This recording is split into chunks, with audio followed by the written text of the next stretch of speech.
आज आपण इन्स्टंट नाश्ता 5 मिनिटात कसा तयार होईल ते बघणार आहोत.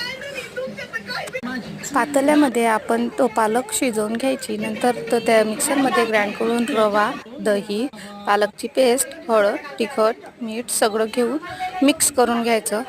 लागेल तेवढं गरजेनुसार पाणी टाक. पेडणी होईल इतपत आपण फेटून घ्यायचं. गॅस पेटवून त्यावर तवा ठेवायचा.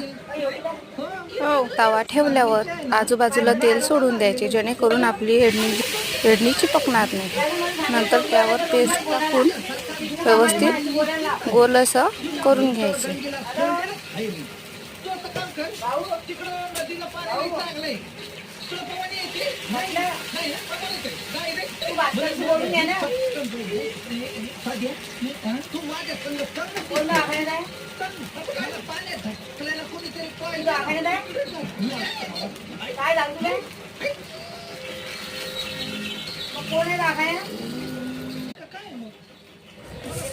फेडणी झाली की नाही एक वेळा चेक करून घ्यायचं.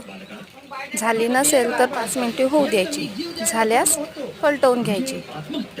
पलटवल्यावर ताटामध्ये सर्व करून घ्यायची. खायला स्वादिष्ट आणि चवदार लागते. लहान मुलांसाठी उपयुक्त आहे. सबस्क्राईब करा.